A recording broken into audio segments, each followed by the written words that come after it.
नमस्कार साथियों। अष्टांग योग एवं मेडिटेशन सेंटर में आप सभी का हार्दिक स्वागत, अभिनंदन। जैसा कि आप सभी को विदित है कि वर्तमान समय की इस भाग दौड़ भरी जिंदगी में हमारे जीवन में कितने प्रकार की टेंशन है, अनेक प्रकार की समस्याएं हैं और उसके लिए हम डॉक्टरों के पास भी चक्कर लगाते रहते हैं। लेकिन अगर हम स्वयं अपनी दिनचर्या को व्यवस्थित रख लें तो हमें डॉक्टर्स के चक्कर लगाने की ज़रूरत नहीं पड़ेगी। और दिनचर्या को व्यवस्थित रखने के लिए हमें कुछ भी ज़्यादा मेहनत नहीं करनी है। हमें केवल अपने नियमित समय पर उठना है और अपने दैनिक गतिविधियों को अपने निश्चित समय पर पूर्ण करना होता है।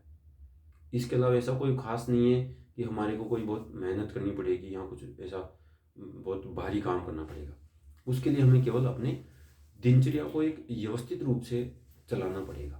जैसा कि पुराने समय में हमारे जैसे पिताजी दादाजी और होते थे, तो वो सब अपने निर्धारित समय पर ही उठ करके अपने सारे कार्यों को पूर्ण करते थे। और हम देखते हैं कि उनकी उम्र भी, उनका स्वास्थ्य भी कितना ठीक रहता था और उनका शरीर भी हम लोगों से बहुत मजबूत होता था। लेकिन हम लोगों ने आजकल क्या किया है कि भाग दौड़ करके बिना कारण ही बहुत सारी टेंशन ले रखी है और जिसके कारण हमारे स्वास्थ्य में भारी गिरावट आ रही है। तो इसके लिए हमें सबसे पहले क्या करना होता है कि हमें एक तो सुबह हो सके तो ब्रह्म मुहूर्त में उठने की कोशिश करें।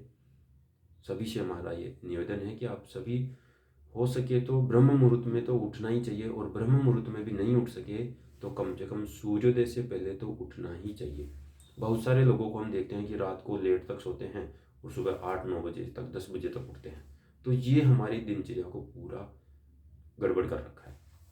तो इसलिए हमें सुबह कैसे भी करके सूर्योदय से पहले उठ करके अपने दैनिक कार्य से निवृत्त होना जरूरी है। तभी हमारा स्वास्थ्य है जो ठीक रह सकता है, क्योंकि जैसे जैसे हम शरीर को जैसा चाहेंगे वैसा हो सकता है। तो इसलिए हमें अपने दैनिक दिनचर्या में सुधार करना होगा। तो सबसे पहले हम नियमित समय पर उठें और पूरी नींद भी लें। नींद भी हमेशा पूरी लेनी चाहिए। जैसा कि हम जानते हैं कि एक वयस्क व्यक्ति को, युवा व्यक्ति को कम से कम 8 से 9 घंटे की नींद होना जरूरी है। उसके साथ ही लगभग वृद्धावस्था की ओर जाने वाले लोग, जैसे कि 60 साल से ऊपर के हैं या 55 साल से ऊपर के हैं, तो उनके लिए कम से कम 9 घंटे की नींद उनके लिए भी होना जरूरी है। तो कुल मिला के बात ऐसी है कि 8 घंटे तो कम से कम हमारी नींद होना बहुत ही ज़रूरी है। उसके अलावा जैसे कि हम देख रहे हैं इलेक्ट्रॉनिक गैजेट्स का जो हम यूज कर रहे हैं बिना कारण ही, हमें पता ही नहीं है कि हम क्यों चला रहे हैं मोबाइल, लेकिन फिर भी चला रहे हैं। हमें पता ही नहीं है लेकिन फिर भी हम उनका यूज कर रहे हैं। और बहुत सारे लोग हैं जो इसका सदुपयोग भी करते हैं। तो हमें भी इनका सदुपयोग ही करना चाहिए जो हमारे जीवन को अच्छा बना सके, आदर्श जीवन बना सके। तो इसके लिए हमें इलेक्ट्रॉनिक गैजेट्स का यूज भी है जो एक लिमिट में ही करना चाहिए। क्योंकि वर्तमान समय में सबसे बड़ी समस्या जो आ रही है, एक तो मोटापे की समस्या और एक माइग्रेन की संबंधित समस्या। ये दो समस्याएं सबसे बड़ी समस्या हो रही है हिंदुस्तान में। तो इन दोनों के समाधान के लिए सबसे पहले तो हमें एक तो अपने के घूमने फिरने की आदत डालनी चाहिए कि हम जितना हो सके उतना पैदल चलें। प्रतिदिन मनुष्य को कम से कम 3 से 4 किलोमीटर पैदल के चलना बहुत आवश्यक है। उसके साथ ही पर्याप्त नींद लेना जरूरी है। उसके अलावा इलेक्ट्रॉनिक गैजेट्स का हमें लिमिटेड यूज करना चाहिए। जैसे कि हम इसको यहाँ से शुरुआत कर सकते हैं। जैसे कि हम सुबह उठते हैं तो उस समय कम से कम हमें उठने के 2 घंटे तक मोबाइल को देखना ही नहीं चाहिए। उठने के 2 घंटे तक, अगर कोई इमरजेंसी है तो बात अलग है, बाकी 2 घंटे तक हमें फेसबुक, व्हाट्सअप, इंस्टाग्राम, लिंक्डइन आदि से दूर ही रहना चाहिए। ऐसे ही क्रिया हम शाम को सोते समय भी करें। सोने से कम 2 घंटे पहले हम इलेक्ट्रॉनिक गैजेट से दूरी बनाएं ताकि हमारे को पर्याप्त नींद आ सके और हम आसानी से अपनी नींद को पूरी कर सकें। उसके अलावा नींद अगर आपको नहीं आती है, नींद से संबंधित कोई शिकायत है, समस्या है, तो उसके लिए हमें रात को सोते समय 2 घंटे पहले तो कम से कम मोबाइल को रखना ही है। वैसे बहुत असंभव कार्य है, लेकिन अगर हमारे को स्वस्थ रहना है, अपने हेल्थ को बनाए रखना है, तो ये सब कार्य करने पड़ेंगे। अन्यथा डॉक्टर्स के चक्कर लगाओ, मसूड़ने से जांच करवाओ और दुनिया भर की दवाइयाँ खाते रहो। तो उसके लिए हमें सोने से 2 घंटे पहले मोबाइल को साइड में रख देना है और आराम से मोबाइल को दूर रख के चैन की नींद सोनी चाहिए। उसके अलावा अगर फिर भी हमें नींद नहीं आ रही है तो हमें कोई ऐसी पुस्तकें, किताबें अपने पास रखनी चाहिए जिनसे हमारे अ, दिमाग भी तेज हो, उसके अलावा हमारी याददाश्त भी बढ़े। तो ऐसी पुस्तकें हमें रखनी चाहिए। किसी महापुरुषों की जीवनी हम पढ़ सकते हैं, कोई संस्कृत की किताबें पढ़ सकते हैं, श्लोक पढ़ सकते हैं। जैसा कि बहुत सारे वैज्ञानिक रिसर्चों में पाया गया है कि संस्कृत को पढ़ने से मनुष्य की बुद्धि तीक्ष्ण होती है, ध्यान एकाग्र होता है।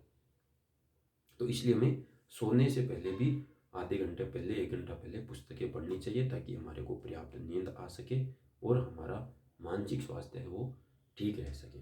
तो इस प्रकार से सबसे पहले हमें केवल 2 आदतें अपनानी होगी कि एक तो सुबह उठते ही मोबाइल नहीं देखना है, इलेक्ट्रॉनिक गैजेट से दूरी रखनी है कम से कम 2 घंटे।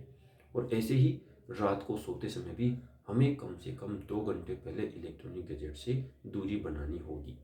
तो हमारे जो माइग्रेन से संबंधित समस्या है उसका समाधान हो पाएगा। साथ में ही जो दूसरी समस्या हमने बताई आपको मोटापे की, तो मोटापे के लिए हमारे को क्या करना होगा? मोटापे के लिए हमारे को पैदल चलने की आदत डालनी होगी। सुबह सुबह हमें भ्रमण करना चाहिए। ज़रूरी नहीं है आप घर से बाहर ही जाओ, घर के अंदर छत में भी आप घूम सकते हैं। और जैसा कि बताया गया है, कम से कम 3 से 4 किलोमीटर एक मनुष्य को प्रतिदिन पैदल चलना चाहिए ताकि उससे हमारी बीपी है, शुगर है और भी अनेक समस्याओं से संबंधित जो सॉल्यूशन है वो हमारे को मिलता है। तो इसलिए ये 2-3 चीज़ें अगर हम जीवन में अपनाएंगे तो निश्चित रूप से हम मानसिक रूप से और शारीरिक रूप से स्वास्थ्य बन पाएंगे। उसके साथ ही हमारी कार्य करने की क्षमता में भी वृद्धि होगी। सबसे पहला होता है स्वास्थ्य। स्वास्थ्य अगर हमारा ठीक है तो निश्चित रूप से हमारे कार्य करने की क्षमता में वृद्धि होगी।